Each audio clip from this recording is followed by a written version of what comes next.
untuk kita semua. Pertama, Bapak Debi Kurniawan, anggota Komisi 10 DPR RI, Bapak Haryanto, Kepala Dinas Pendidikan Kabupaten Gresik, Bapak Ibu peserta, guru-guru dari Gresik dan Lamongan, teman-teman pusat asesmen pendidikan, narasumber, fasilitator, dan semua panitia. Alhamdulillah kita bertemu di sore hari ini. Ini saya lihat tampaknya sudah lengkap karena sudah penuh ini Pak ya. Jadi ini dan kita bisa mulai on time, alhamdulillah. Pertama kami menyampaikan terima kasih pada Pak Debi atas kolaborasinya. Jadi ini Bapak Ibu merupakan kolaborasi Kementerian Pendidikan Kebudayaan Ristek dengan Komisi 10 DPR.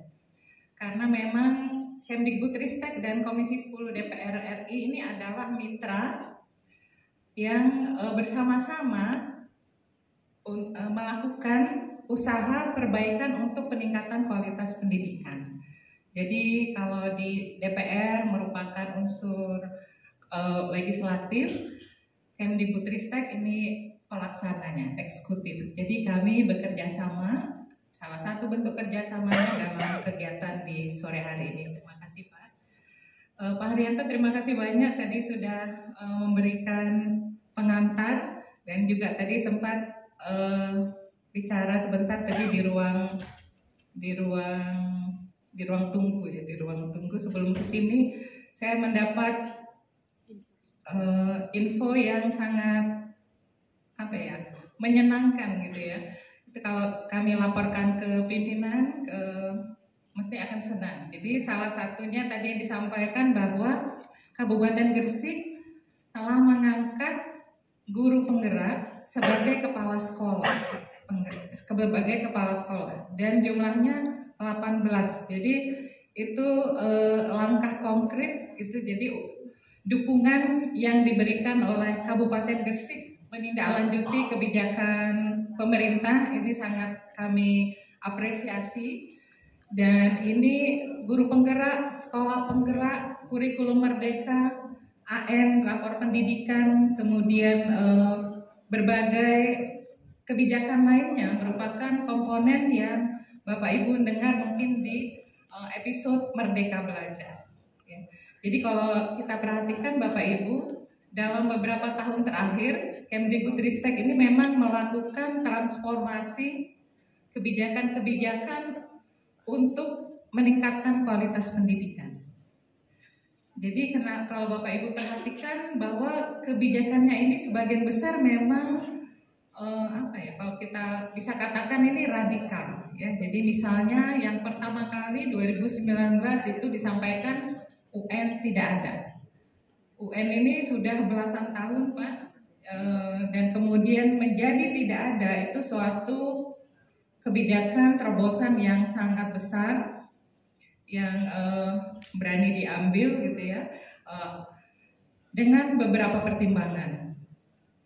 Pertimbangan yang paling penting adalah bahwa kita ingin membantu, pendidikan kita adalah ingin membantu peserta didik untuk siap nanti hidup di dunia nyata. Jadi tujuan kita adalah mempersiapkan peserta didik. Nah, kenapa kemudian ada asesmen nasional? Ini karena kita ingin memberi informasi kepada satuan pendidikan, kepada pemerintah daerah, pemerintah pusat untuk apa yang perlu diperbaiki. Ya. Jadi kualitas satuan pendidikan kita kondisinya sangat berbeda. Nah, jadi dengan masing-masing mempunyai informasi tentang capaian dengan AKM, kemudian faktor-faktor yang mempengaruhi pembelajaran yang Bapak Ibu isi melalui survei lingkungan belajar, itu memberikan informasi bagaimana kita mengupayakan agar perkembangan siswa itu dapat optimal. Jadi satuan pendidikan yang diinginkan adalah yang membantu perkembangan siswa sesuai dengan bakat minatnya sesuai dengan karakteristiknya. Ya. Jadi itu yang diinginkan.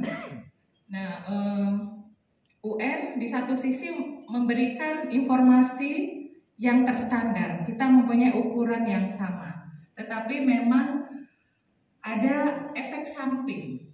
Ya, jadi misalnya pelajaran yang difokuskan hanya yang di UN kan saja. Betul? Begitu Bapak Ibu?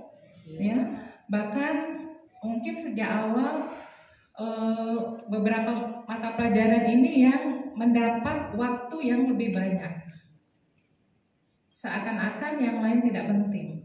Dan kemudian juga kita mengetahui bahwa assessment itu, kalau istilah tetangga itu mengatakan assessment drive learning. Jadi bagaimana assessment dilakukan akan mempengaruhi bagaimana proses pembelajaran dilakukan. Jadi misalnya ketika UN kita menggunakan pilihan ganda, ya, karena memang UN harus segera hasilnya dan dengan jumlah jutaan harus diskor cepat, kita jadi harus memilih cara yang efisien, objektif. Pilihan ganda itu salah satunya. Nah ini tapi kemudian digunakan juga oleh guru di sekolah. Jadi menggunakan pilihan ganda juga. Nah, padahal pilihan ganda ini hanya salah satu bentuk assessment. Justru untuk menguatkan kompetensi, membangun kompetensi, tes tertulis, apalagi pilihan ganda, itu tidak cukup kuat. Bapak Ibu bayangkan kalau seseorang harus menguasai kemampuan berkomunikasi. Dan kita tahu Bapak Ibu, saya rasa sepakat bahwa kemampuan komunikasi, kemampuan berkolaborasi, kemampuan berpikir kritis, mandiri, semua itu tidak dapat dengan hanya tes tertulis, apalagi pilihan ganda.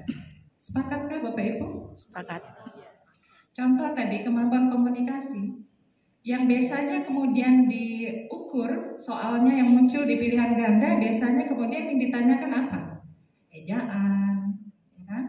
Kemudian ada yang mungkin pas kalimat efektif, tetapi menjadi sepotong-sepotong.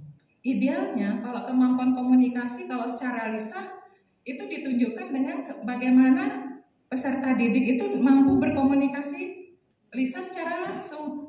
Jadi benar. Jadi bukan dari melihat dari jawaban-jawabannya.